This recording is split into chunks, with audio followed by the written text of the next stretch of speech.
우리가 세상 살아가면서 억울한 소리 들으면 참 힘들지 않습니까?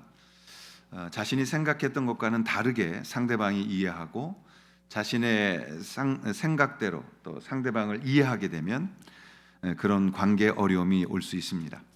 그래서 요즘 성도들이 교회를 찾고 또 교회를 옮길 때 큰 교회, 대형 교회를 가는 부분이 있습니다. 작은 교회 가면 너무 속속히 서로 교제해야 되고 그 교제 속에서도 상처받고 또 그 상처받은 것으로 힘들어하는 이런 불편함이 있기 때문에 작은 교회는 가지 않으려는 이제 풍조가 생겼습니다. 저는 그것을 잘 이해하고 또 그렇게 억울함들이 우리 가운데 있을 때 힘든 것도 경험을 해보았습니다. 여러분들은 억울하면 어떻게 문제를 푸십니까? 다 이것을 풀어내야 되는 것이죠. 오늘 본문은 모세의 그런 억울함이 깊게 담긴 이야기로 시작됩니다. 하나님의 섭리로 모세는 바로 왕의 그리고 히브리 여인이 사내 아이를 낳으면 죽으라는 그런 바로 왕의 명령 앞에서 산파를 통해서 기적적으로 살아났습니다. 그리고 한 몇 개월일지 몇 년일지 이 아이를 숨겼다가 3개월 후에 이 아이를 이제 더 이상 숨길 수 없어서 이 아므람과 요게벳 부모님과 큰 누나였던 미리암이 놀라운 기적적인 방법을 통해서 나일강의 기적을 만들어냈죠.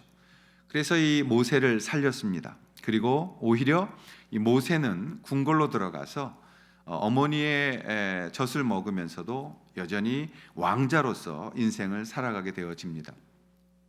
그 시간이 40년이라고 성경은 이야기를 하고 있습니다. 오늘 갑자기 본문은 이제 그 아이였던 모세, 그 궁궐로 들어갔던 그 아이를 끝으로 갑자기 40년을 뛰어넘어서 적어도 37년을 뛰어넘어와서 이제 모세가 성인된 모습으로 서 있는 그림을 보여주고 있습니다. 그래서 이 출애굽기 2장 10절부터 11절은 약 40년 가까운 시간이 흘렀다라고 생각하면 되어지는 것이죠. 애굽으로 입양된 이 모세는 왕자로서 여러 가지의 그 애굽의 문화와 종교를 익혀가는 그런 훈련을 받게 되어졌습니다. 우리가 성경을 나눌 때 가장 중요한 것들이 있기 때문에 제가 그때 설명을 드립니다. 여러분, 이 성경의 목적이 무엇이냐? 갑자기 40년 가까이 지나간 이 모세가 성인으로서 등장하고 있는 이유가 무엇인가? 성경은 우리에게 어떤 메시지를 주고 싶은가? 그것을 오늘 이 본문을 통해서 우리가 나누려고 합니다. 먼저 여러분이 머릿속에 꼭 기억해 두셔야 될 게 하나 있는데 그게 뭐냐면 출애굽기의 목적이 무엇이냐라는 것입니다. 우리가 출애굽기를 배우고 있으니까 하나님은 왜 출애굽기를 우리에게 가르치시는가? 출애굽기를 통해서 우리가 무엇을 배워야 되는가? 우리가 기억해야 하는 가장 중요한 것이 있습니다. 성경을 우리는 읽기 좋게 이제 창세기, 출애굽기, 레위기, 민수기, 신명기 이렇게 나눴습니다. 모세가 이것을 썼다고 해서 모세오경, 그리고 히브리인들 이걸 토라라고 부르고 다른 성경보다 굉장히 권위 있고 값어치 있는 성경으로 훨씬 더 이 성경을 우위에 두고 있는 것이 사실입니다. 그러면 그렇게 읽는 것이 옳은가라는 것이죠. 여러분들 유대인의 성경을 보다 보면 신약과 구약이라는 것도 개신교가 생겨나면서 신약이 생긴 것이기 때문에 유대인들은 히브리 성경을 봅니다. 근데 이제 우리가 출애굽기 설교를 시작하던 날 설명을 드렸지만 출애굽기라는 이름이 오늘 이 성경에 붙은 것은 70인역 성경 때문이다. 70인역이라는 건 뭐냐면 알렉산더 대왕이 지중해 일대를 다 점령하고 이집트에 있는 알렉산드리아가 너무 아름다우니까 거기에 자기 이름을 따서 알렉산드리아라는 이름을 지은 도시를 건설합니다. 그리고 나서 알렉산드리아에 어떤 일을 하냐면 각 나라에서 힘으로 뺏어온 것들을 도서관에 자료로 남기게 되어져서 알렉산드리아는 도서관이 굉장히 유명한 도시가 됩니다. 근데 이제 이 히브리 민족에게 뺏어온 게 성경이에요. 근데 히브리 성경을 뺏어왔는데 이것을 번역시켜야 헬라인들이 읽을 수 있잖아요. 그러니까 이미 이집트에 내려와 있던 헬라인들 그리고 이 히브리인 중에서 랍비들이 되어 있는데 이미 친이집트 쪽의 사람들, 즉 헬라의 문화를 알고 있는 사람들에게 이 히브리 성경을 번역시키는 거예요. 그래서 히브리 성경이 번역되어졌던 것을 70인역, 즉 72명인데 70명이 번역했다. 그래서 LXX 문서라 이렇게 기록된 겁니다. 이제 그렇게 성경을 하다 보니까 성경을 읽어보고 성경을 자르게 된 거죠. 장절은 나중에 한 1500년 뒤에 만들어진 것이지만 성경에 이름을 붙이게 된 거예요. 그래서 요거는 세계를 창조한 내용이 있으니까 창세기로 하자. 요거는 애굽에서 나가는 이야기가 있네, 출애굽기로 하자. 이렇게 이름을 붙여 놓아서 창세기, 출애굽기, 레위기, 민수기, 신명기, 기타 등등 성경이 만들어진 것입니다. 그런데 처음에 설명드렸듯이 히브리 성경은 그렇게 출발하지 않는다라는 것입니다. 히브리 성경은 이 그리고라는 바보라는 단어로 시작됐다.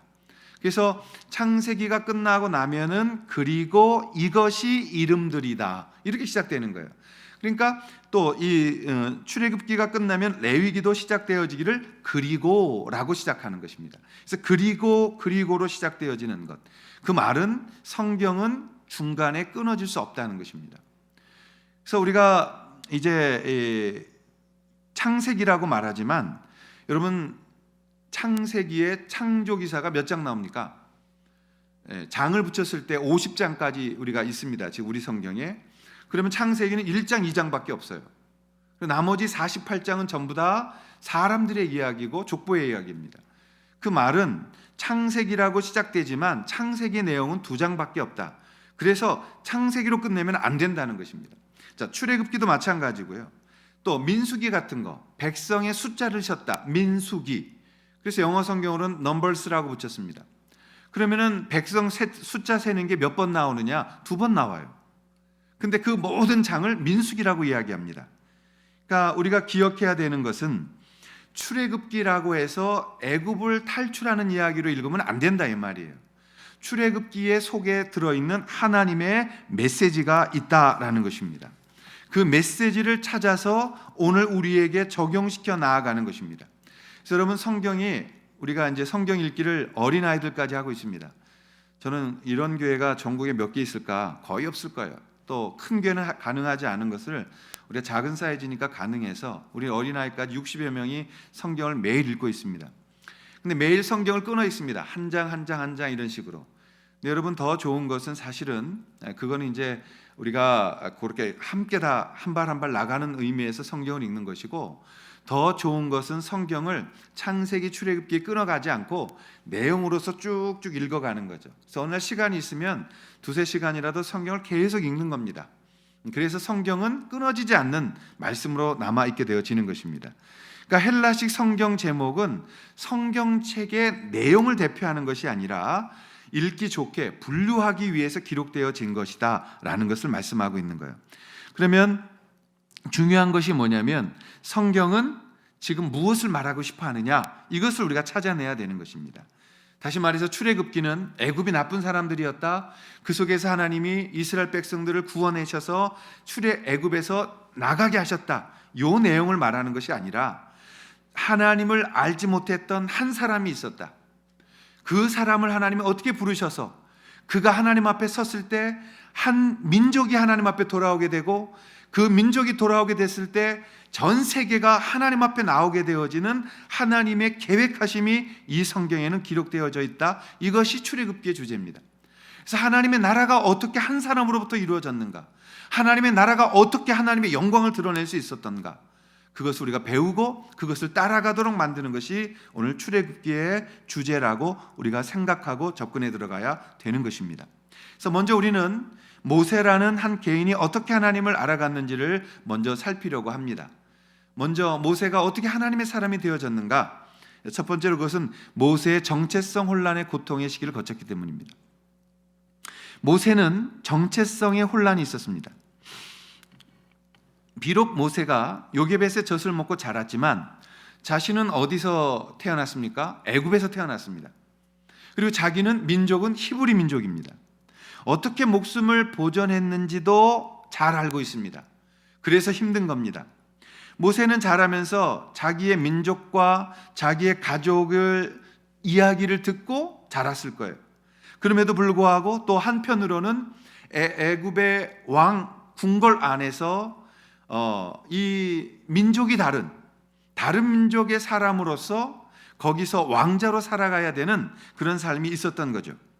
그래서 당연히 정체성의 문제, 자기 백성들이 자기와 같은 민족들이 가서 고생하고 노예 생활을 하고 있는 그 동족으로서의 노예의 모습, 그러나 자기는 애굽 왕의 왕자로서 살아가고 있는 바로 왕의 어떤 아들의 모습, 이런 모습 속에서 나는 누구인가라는 정체성을 고민하게 되어진다라는 것입니다.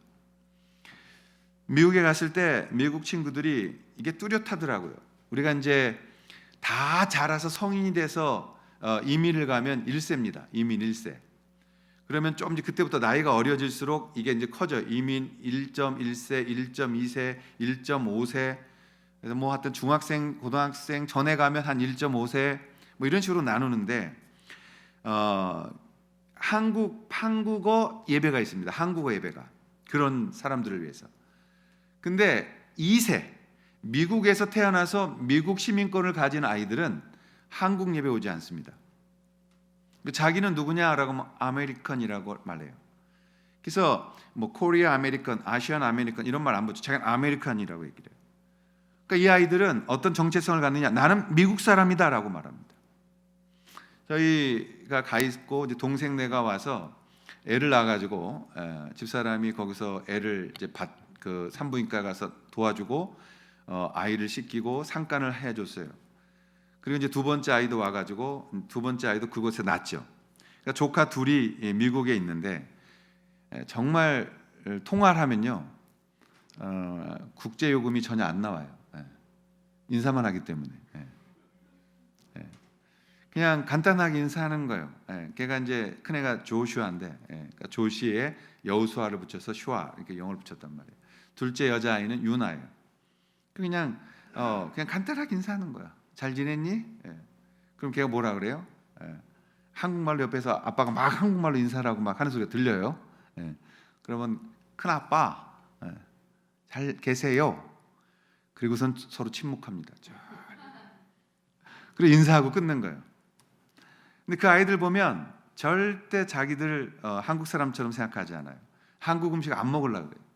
냄새 난다 그러고 옷 입는 거 다 미국 애들 따라가려고 하고 미국 문화대로 살려고 해요. 자기는 한국 사람 아니라 그래요.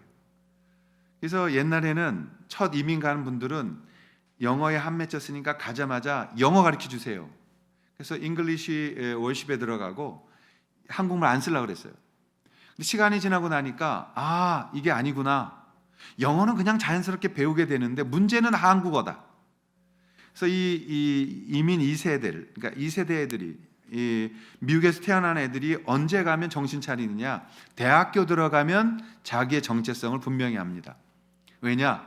대학에 들어가면 이 백인 아이들이 같이 앉지를 않아요. 같이 밥을 먹지 않습니다.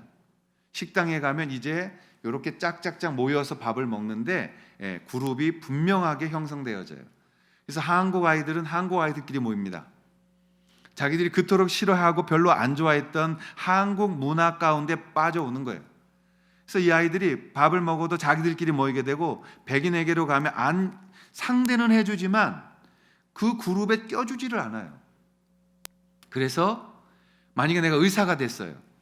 의사가 되면은 백인들이 와서 아시안에게 치료받느냐? 몇 사람들은 받지만 대부분의 그 우월한 백인 의식을 갖고 있는 사람들은 절대 이 아시안에게 와서 잘 치료 안 받습니다. 다 그렇다는 건 아니지만. 그러면 누가 오느냐? 히스패닉 친구들 또는 흑인 친구들이 와서 치료를 받는단 말이에요. 그러면은 대부분 어디 가서 개업을 하느냐? 한국 사람들이 많은 곳에 가서 개업을 해야 돼요. 한국 사람들 상대해야 되니까. 어떤 일이 벌어지느냐? 근데 내가 한국말을 모르면 치료를 할 수가 없는 거예요. 한국말들이 전문 용어가 너무 많거든요. 이가 아파요. 그럼 뭐라 그래요? 싸르르르하게 아파요. 사전에 없는 말이 등장하는 거예요. 머리가 어떻게 아파요? 죽을 것 같이 아파요. 이거 어떻게 번역할까요? 그러니까 한국말을 이젠 배워야 된다 그래서 이젠 미국에 가는 아이들에게 제일 많은 교회들이 하는 일이 뭐냐?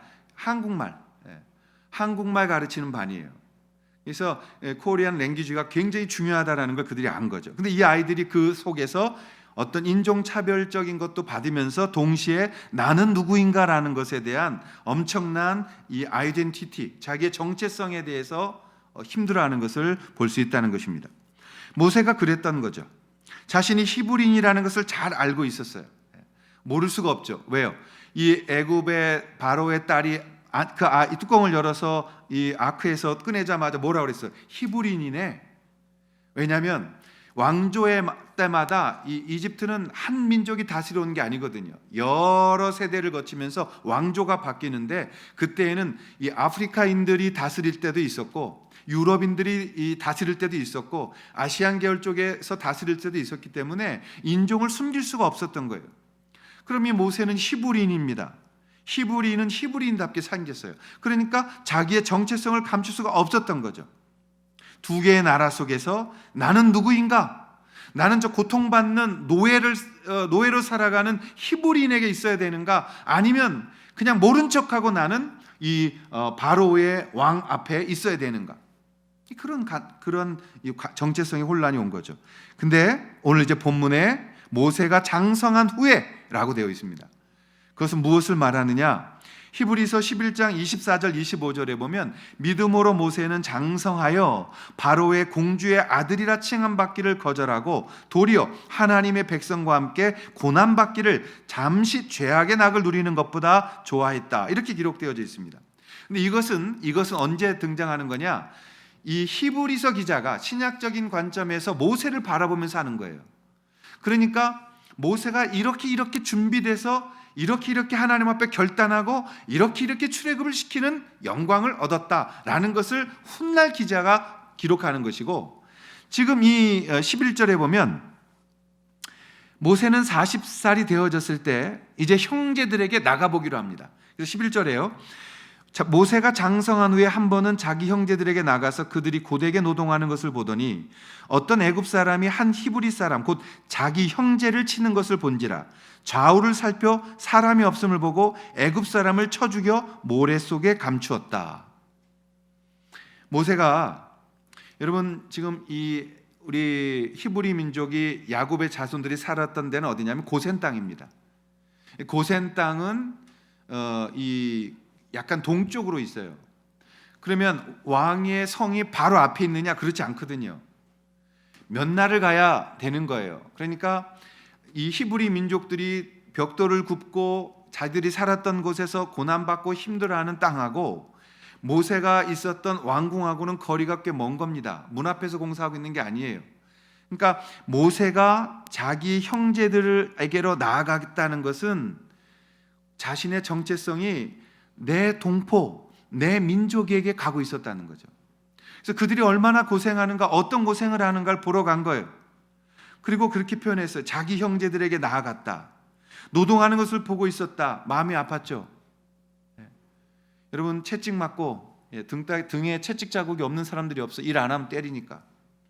그리고 먹을 거 못 먹고 그냥 물 붓고 진흙 갖다 넣고 거기에 이 지푸라기 잘라서 넣어서 계속 밟고 지푸라기 날라오고 계속 죽도록 일하는 것.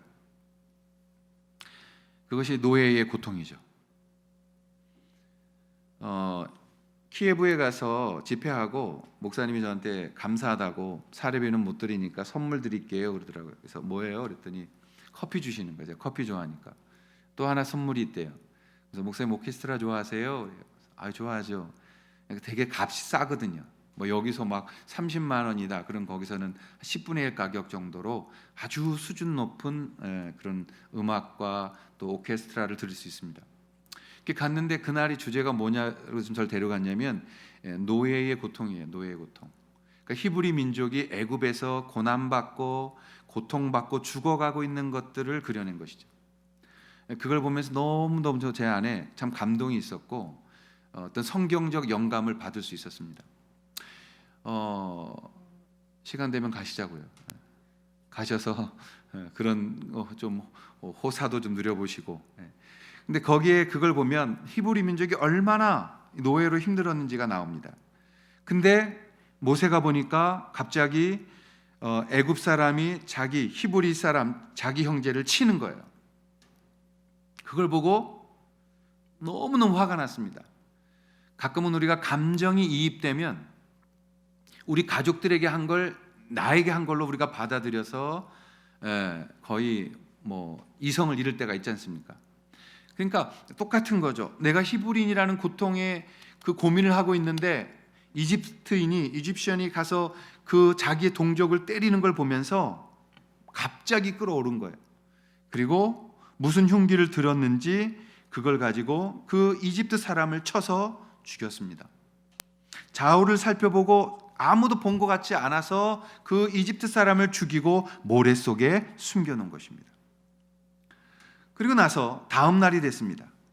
13절부터 15절에 보니까 이튿날 다시 나가 보니까 두 히브리 사람이 서로 싸우는 거예요. 오늘은 히브리 사람끼리 싸우는 거예요. 형제들끼리 싸우는 거예요. 그러니까 당연히 모세가 말렸죠. 왜 형제끼리 싸우느냐? 동포를 치느냐? 그 때리는 사람한테 말하는 거, 너 왜 우리 동포를 같은 동포인데 때리냐? 그랬더니 그 사람이 뭐라고 그러냐면 너가 누군데 우리를 다스리는 자와 재판관으로 너가 이 일을 하느냐? 너 애굽 사람을 죽인 것처럼 나도 죽이려고 하느냐?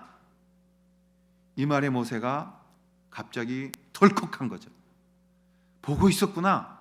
내가 이집트 사람을 쳐 죽이는 것을 사람들이 보고 있었구나. 그것을 두려워했어요. 그게 탄로 났구나. 보고가 됐어요. 그리고 바로 왕이 말합니다. 거 봐. 사람 들이는 거 아니었다니까. 이건 한국 속담. 거 봐. 히브리인 데려다 기르면 안 됐던 거라고.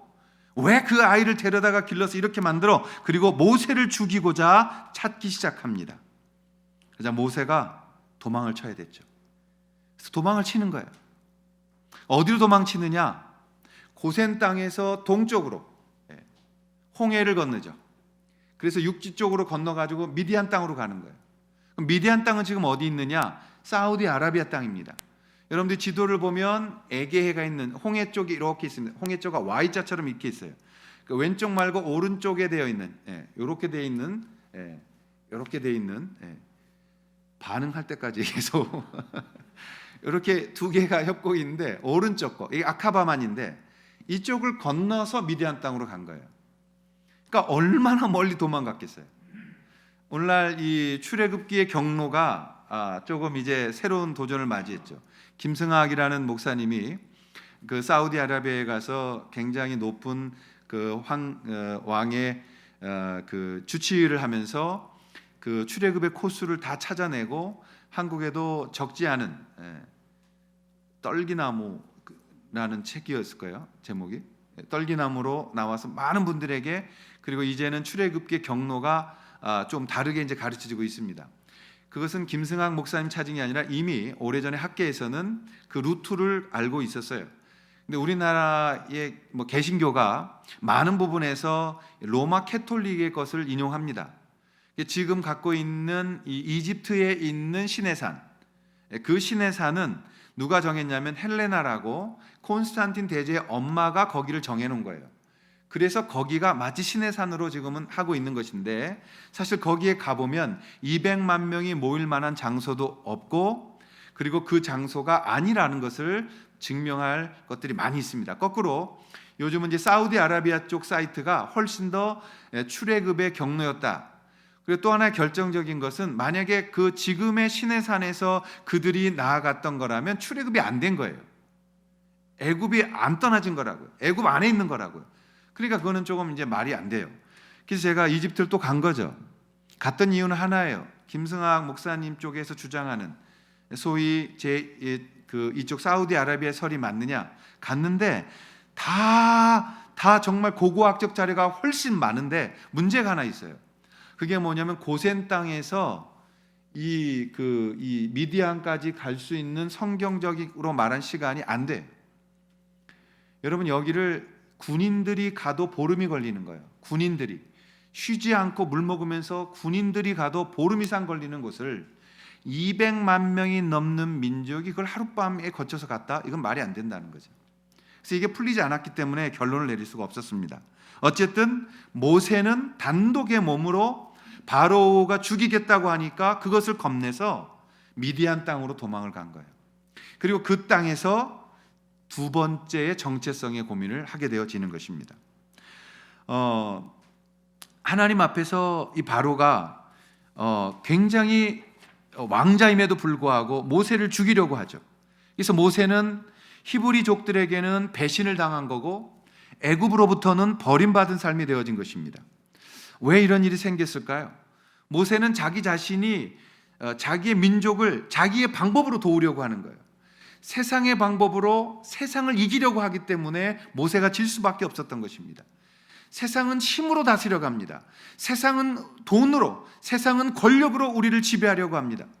그렇기 때문에 우리 그리스도인들은 그것으로 세상을 이길 수 없다고 말씀을 드렸습니다. 그래서 산파가 이길 수 있었던 것이고, 그래서 이 아므람과 요게벳이 이길 수 있었던 것이거든요. 하나님의 경외함을 통해서 하나님의 방법으로 섰기 때문에. 그러니까 모세는 그것을 배워가야 됐던 거죠. 여러분, 오늘날 우리가 세상을 살아가는데 세상의 방법으로 세상을 이길 수 없습니다. 그래서 우리가 세상을 이길 수 있는 방법은 하나밖에 없다는 거예요. 그것이 뭐냐면 하나님의 하시는 방법이죠. 그 하나님의 사시는 방법. 그래서 우리가 가진 권리는 내가 내 것이라고 소유할 수 있는 권리가 아니라 내가 가지고 있으나 내 것이 아니라고 말할 수 있는 권리가 있는 거예요. 우리는 섬길 수 있는 권리가 있는 거예요. 낮아질 수 있는 권리가 있는 거예요. 고통받는 권리가 있는 거예요. 그래서 여러분, 우리가 내려놓을 때, 우리가 포기할 때, 내 것이 아니라고 말할 때, 섬길 때, 낮아질 때, 좁은 문으로 갈 때, 좀 더 세상의 억울한 소리 들을 때, 세상에서 손가락질 받을 때, 세상이 우리를 이해해주지 못할 때, 그때 우리는 하나님 앞에 은혜로, 사랑으로 우리에게 주시는 하나님의 그 귀한 하늘의 것들을 받을 권리가 생겨지는 것입니다. 그러므로 우리가 이 땅에 살아갈 때 모세처럼 내가 민족을 도와주고 싶어서, 내 민족이었기 때문에 11절부터 15절까지 가장 많은 단어가 그런 거예요. 치는, 쳐서 죽였다, 싸웠다, 치는 자, 죽인 자, 죽이려고 드는 자. 이게 세상의 방법이죠. 그 모세의 이런 태도로부터 하나님은 이제 두 번째, 너는 세상의 방법으로 싸워서 세상을 이길 수 없다라는 두 번째의 스테이지로 그를 인도해 가는 겁니다. 모세가 그곳을 뛰쳐나왔죠. 그리고 무엇을 배웁니까? 다시 히브리서 11장 24절 25절은 이렇게 말하죠. 믿음으로 모세는 장성하여 바로의 공주의 아들이라 칭함받기를 거절하고 도리어 하나님의 백성과 함께 고난받기를 잠시 죄악의 낙을 누리는 것보다 더 좋아하는 것으로 만들어져 가고 있었던 거죠. 사랑하신 여러분, 우리가 세상에서 착한 사람으로 살아가면 세상이 알아줄까요? 그렇지 않습니다. 우리가 세상에 섬기면 섬기는 것을 알고 존중해 줄까요? 그렇지 않습니다. 내려놓으면 무시당하는 것이에요. 어떤 권력을 내려놓으면 사람들은 짓밟는 것이에요. 무엇인가 섬기면 그를 눌러버리는 것이죠. 그게 세상입니다. 근데 우리는 어떻게 해야 돼요? 그걸 알기 때문에 발표해야 되는 거죠. 우리는 녹아져야 되는 거죠. 타 들어가야 되는 거죠. 우리의 것들을 내려놓아야 되는 거죠. 그때 하나님의 방법이 일하시는 거죠. 그리고 그것을 우리의 권리로 여겨 이 땅에서는 고난받는 것을 당연히 여기고, 제자들이 공회에 가서 예수 복음 전한다고 매를 맞고 나왔을 때 서로가 했던 말, 우리가 매 맞는 것, 핍박 받는 것이 당연하다고 고백할 수 있었던 그 말이 우리 가운데서도 나와야 되는 것이죠. 우리는 천국을 사모하고 천국의 방법으로 이 땅을 이겨나가야 되는 것입니다. 불교계가 나라에 서운하다고 가서 어제 대단한 성명을 발표하고 유감 표명을 했습니다. 우리 기독교는 어떻게 해야 되나요? 기독교가 조금 억울하고 기독교가 조금 답답하면 가서 피켓 들고 여의도 점령하고 데모하면서 우리는 과연 우리의 권리를 찾아내야 되는 것인가요? 그럴 필요도 있겠습니다. 그러나 더 중요한 것은 무엇이냐면 과연 교회가 교회로서의 하나님의 방법으로 살아내지고 있느냐를 돌아봐야 돼요. 우리는 권력을 만들고 머리수를 만들고 힘을 만들어서 이 땅에서 무엇인가 놓쳐버리지 말고 조금이라도 다 찾아먹자. 그건 기독교의 삶이 아닌 것이에요. 그렇게 살아가기 때문에 기독교가 망하는 것입니다. 그래서 세상과 구별이 안 되는 거예요. 손해보지 않기 때문에, 세상에 억울한 소리 들을 만한 일이 없기 때문에 우리는 우리의 정체성을 잃어가고 있는 것입니다. 우리가 억울한 소리 들을 수 있습니다. 아닌 소리 들을 수 있습니다. 그런데 여러분, 그것이 오히려 이 모세처럼 공주의 아들이라 칭함받기를 거절하는 거죠. 저 사람은 엄청난 사람입니다의 소리를 거절하는 거죠. 아닙니다. 우린 낮은 사람입니다. 여러분들이 밟아도 되는 사람입니다. 우리를 밟더라도 예수 믿어 주십시오. 우리를 무시하더라도 당신이 예수만 믿을 수 있다면 나는 얼마든지 당신에게 무시당할 용의가 있습니다. 당신이 나를 밟고 하나님을 만날 수 있다면 나는 기다릴 것입니다. 그것이 오늘 모세를 애굽으로부터 도망치게 하시고 이제 두 번째 스테이지로 그를 불러 가시는 것입니다. 그러면 우리는 여기서 고난만 받다 끝날까요? 그냥 고통만 받다 끝나는 것이라면 과연 우리는 어디서 힘을 얻을 수 있을까요? 두 번째 하나님 말씀이 있습니다. 그게 뭐냐면 하나님이 우리의 고통의 소리를 듣고 계신다는 거예요. 여러분, 이게 없으면 우리는 이길 수 없어요. 하나님은 이 모세의 마음을 다 보고 계셨어요. 어떤 마음? 내 민족을 돕고 싶은 마음. 거기에 애민이 있고 애절함이 있고 내 민족을 어떻게 해서라도 좀 보듬고 싶고 저 고난의 길에서 어떻게 도와줄 수 있을까를 찾으려고 했던 그 한 청년, 그 한 성인의 마음이 결국은 잘못되어서 인간적인 방법으로 무너졌지만, 그러나 하나님은 그 모세를 지금 다시 붙드시고 이끌어가고 계신 것을 볼 수 있는 것입니다. 모세가 미디안으로 도망쳤어요. 그리고 그곳에서 이제 우물가에 앉습니다. 그리고 그곳에 루우엘이라는 제사장을 만나죠. 제사장의 딸들을 만나죠. 7명의 딸들이 우물가에 와서 이 자기 가축에게 물을 먹이려는데, 그 당시에도 장난치는 또 이렇게 아가씨들이니까 괴롭히는 사람들이 있었을 거예요. 근데 이 모세가 뭘 받았어요? 왕자로서 전쟁하는 법을 배우거든요. 칼 쓰는 법을 배워요. 여러분, 이렇게 운동한 사람들은 운동한 것으로 사람을 때리면 가중처벌이 일어납니다. 왜냐하면 크게 다치기 때문에. 그러니까 이 모세는 전투학을 배운 거예요. 전쟁을 배운 거예요. 칼싸움을 배운 거예요. 그러니까 웬만한 사람은 이길 수 있었던 거죠. 거기에 이 루우엘의 그 딸들을 괴롭힌 숫자가 몇 명이었는지는 안 나와요. 그냥 우리 이렇게 얘기하자고요. 5대1로 이겼다. 우리 맨날 군대 가면 그런 얘기 하죠. 어렸을 때 싸우면 내가 7대1로 싸웠다 막 이래, 그죠? 어떻게 싸우면 혁띠 뽑아가고 돌렸어 막 이런 무용담 하듯이 그냥 모세가 7대1로 이겼다. 그게 중요한 게 아니고, 그렇게 해서 딸들이 돌아왔어요. 근데 오늘 어떻게 일찍 돌아왔냐? 그랬더니 한 남자가 우리를 도와줬어요. 그래? 그 남자가 어떻게 도왔어? 다른 목자들을 다 딱 제어하고 우리에게 나이스하게 먼저 일을 하겠죠. 그때 루엘이 뭐라고 말합니까? 그 남자 데려와. 빨리 가서 데려와. 좋은 사윗감이야. 그리고 데려옵니다. 그리고 십보라를 아내로 주어요. 그리고 그 사이에 애를 낳습니다. 그래서 애를 낳는데 이름을 뭐라고 짓습니까? 게르솜이라고 짓습니다. 이 게르솜의 뜻은 뭐냐? 내가 타국에서 나그네 되었다는 뜻이에요. 내가 타국에서 이제 나그네가 되었다라는 말은 애굽으로부터 이제 나는 나그네 된 사람이다라는 뜻입니다. 다시 말하면 내가 태어났던 나라로부터 나는 이제 버려진 나그네가 되었다라는 뜻입니다. 이 말은 굉장히 중요한 의미를 가지고 있습니다. 모세가 이 고백을 한 것은 너무너무 중요한 것입니다. 그것은 뭐냐면 하나님은 모세에게 이제 나그네의 삶 속에서 애굽이 자신의 고향이 아니라, 미디안도 자신의 고향이 아니라, 이제는 하나님이 그에게 나타나셔서 내가 온전한 너의 땅을 주겠다, 너의 나라를 주겠다, 나의 나라, 하나님의 나라를 너의 고향으로 삼게 하겠다라는 말씀을 하고 있는 겁니다. 여러분, 나그네라는 것은 무엇입니까? 나그네는 정처 없는 거죠. 어디로 가야 될지 모르는 거죠. 나그네는 소유가 없는 거죠. 그래서 이리저리 옮겨 다니는 거죠. 하나님은 모세를 이제 나그네로 만드시는 거예요. 그리고 하나님만 바라보도록 만드시는 거죠. 모세야, 너는 이제 애굽 사람도 아니다. 너는 이제 미디안 사람도 아니다. 너는 나그네다. 여러분, 우리의 신앙이 어디서부터 시작될까요? 언제나 나그네로부터 시작되는 것입니다.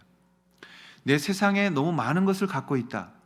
세상에 좋아 보이고 세상의 삶이 너무 재미있고 세상에서 죄악을 짓고 사는 것이 인생의 의미로 보일 때는 절대 하나님의 나라가 보이지 않습니다.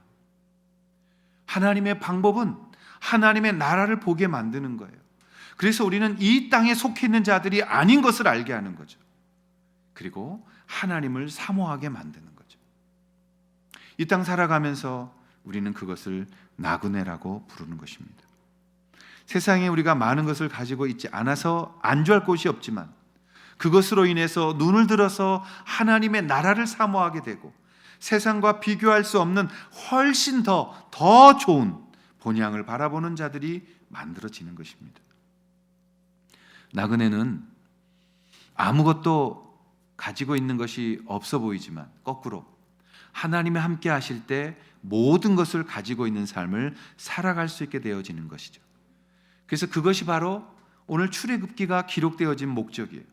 하나님은 오늘 이스라엘 백성을 그 땅에서 불러내셔서 고향 삼았던 땅들을 불러내셔서 400년 동안 지켜왔던 그 땅에서 떠나게 하셔서 이제 나그네가 되게 하시는 거예요. 그 나그네의 삶을 통해서 하나님을 바라보는 거예요.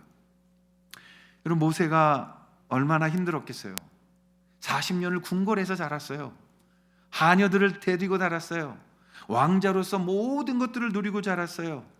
그런데 좋은 의도로 자기 동포 돕겠다고 했던 게 화근이 되어져서 이제는 호렬단신 미디안 땅에 와서 양치는 사람 됐어요. 한심하지 않았을까요? 40년 동안을 그 땅에서 보냅니다. 그냥 보낸 건 아니었어요. 하나님이 그 땅을 정탐하게 하셨으니까요. 그 땅을 알게 하셨으니까요. 어느 길로 가야 될지를 알게 하셨으니까요. 그리고 자기의 백성들을 데리고 가야 될 것들을 준비하게 하셨으니까요. 그럼에도 불구하고 그는 40년 동안 자신의 정체성 속에서 어떤 말을 했겠어요? 하나님, 이게 뭐예요? 차라리 날 죽이시지. 이 애굽 그곳에 다 버리고 가족들에게서 다 버림받고 이 미디안 땅에 와서 그냥 이렇게 가정 꾸리게 하고 양치고 이런 삶을 살아가는 나는 과연 무엇을 위해 살아가야 됩니까? 하나님은 모세로 하여금 그 수많은 백성들을 이동시킬 준비를 시키게 하신 거죠. 그래서 그를 통해서 하나님의 나라가 시작될 수 있게 만드신 거죠. 그래서 하나님의 나라는 한 사람이 이렇게 중요한 것입니다. 한 사람이 하나님 앞에 준비됐을 때, 한 사람이 하나님 앞에 출발하게 됐을 때, 그때 하나님의 나라가 만들어지니까요. 모세는 이제 광야의 학교를 통해서 겸손함을 배워갑니다.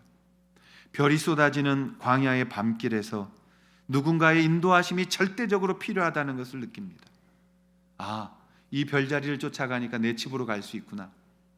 여러분, 목동은 거기서 머무는 게 아니거든요. 양을 끌고 나가면 이스라엘 같은 경우에는 1년에 한 바퀴를 돌고 오는 거예요.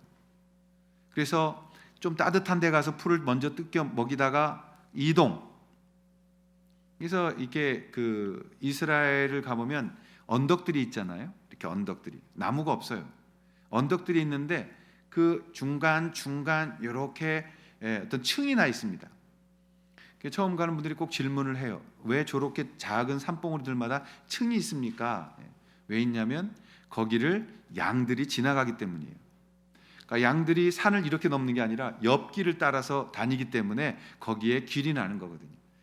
그러니까 제일 유능한 목동은 누구냐? 양을 데리고 가서 어디에 풀이 많은지를 아는 거예요. 그래서 1년에 한 바퀴를 돌아올 때 새끼도 나와 있고 또 숫자도 변동이 되어져 있는 것을 볼 수 있는 거죠. 모세는 미디안 광야 속에서 양들을 치고 별자리를 보며 어느 길로 가야 할지를 알고 그것을 준비할 수 있는 시간들을 얻게 되었던 것입니다. 그렇습니다. 우리도 인생의 광야길에서 신음하고 힘들어합니다. 내가 원하지 않는 상황을 맞부딪힐 수 있습니다. 그러나 하나님은 참 그리스도인들로 우리를 만들어 가시기 위해서 광야의 훈련 코스를 우리에게 허락하십니다. 그 과정은 아플 수 있습니다. 그 과정은 우리가 이해 안 될 수가 있습니다.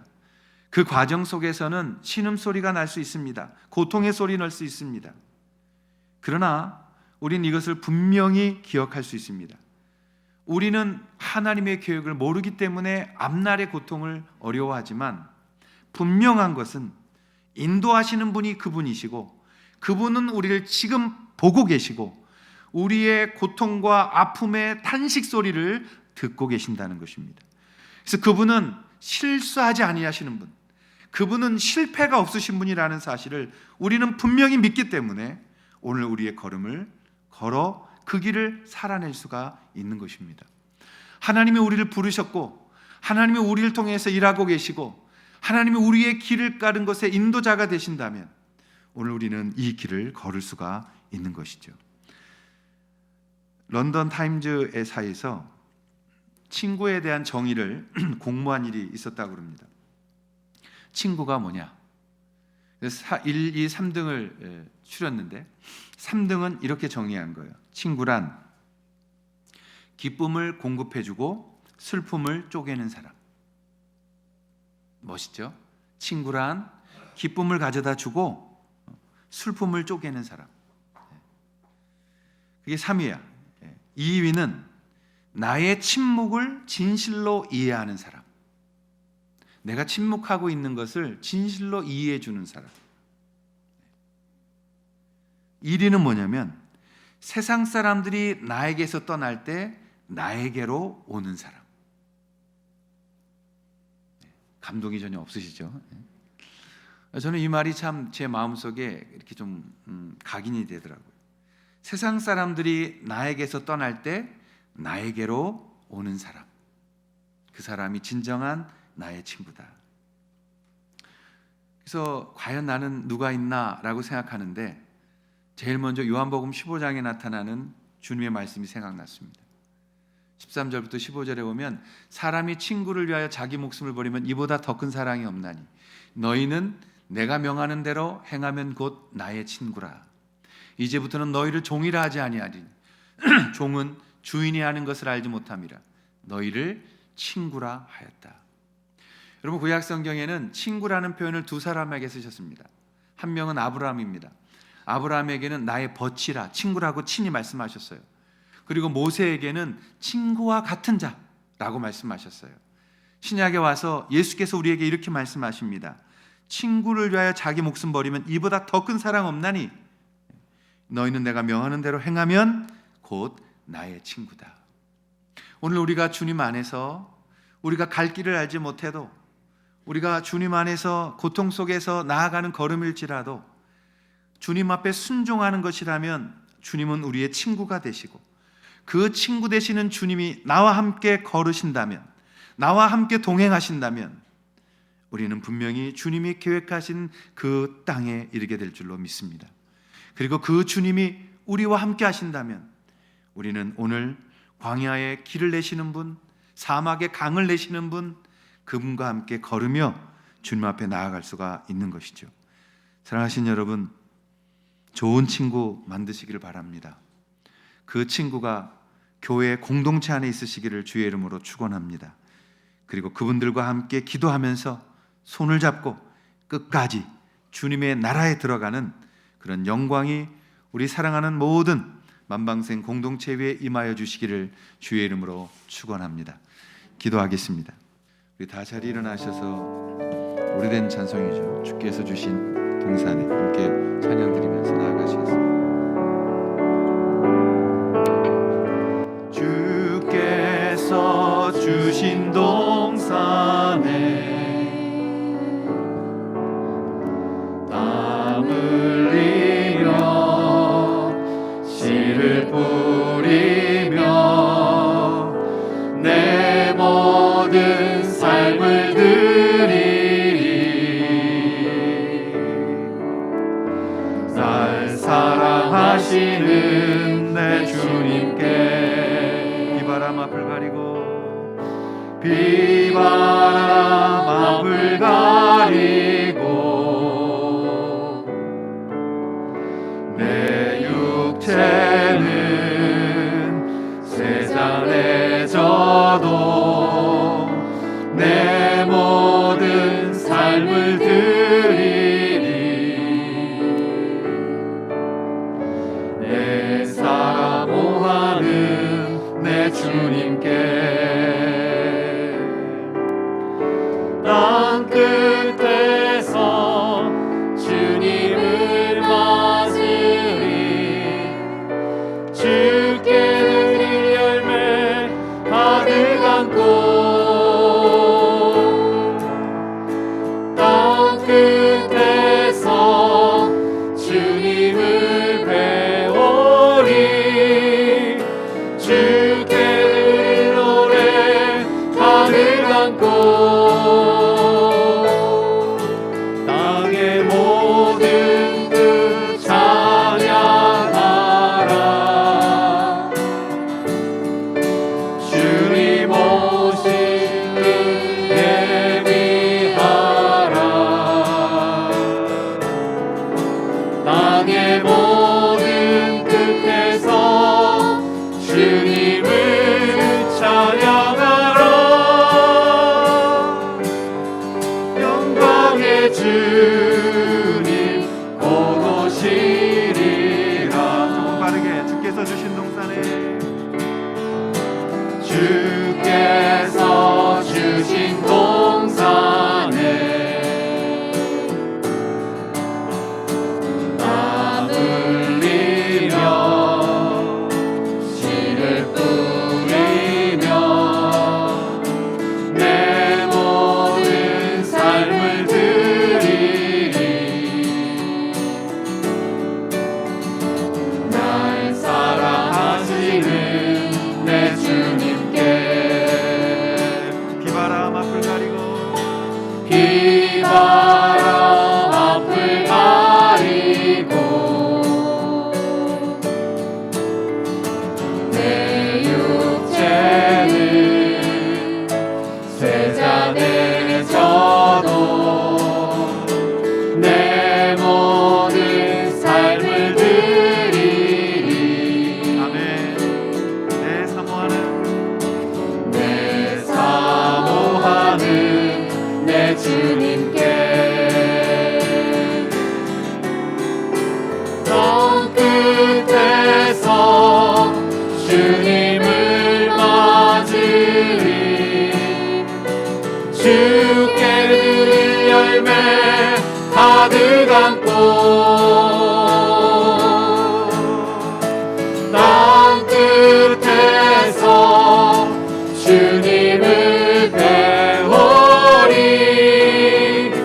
주께 드릴 노래 가득한 꽃 땅의 모든 뜻 찬양하라. 주님 오실 길 예비하라. 땅의 모든 끝에서 주님을 찬양하라. 영광의 주님 곧 오시리라. 성부와 성자와 성령의 이름으로 간절히 축원하옵나이다. 아멘.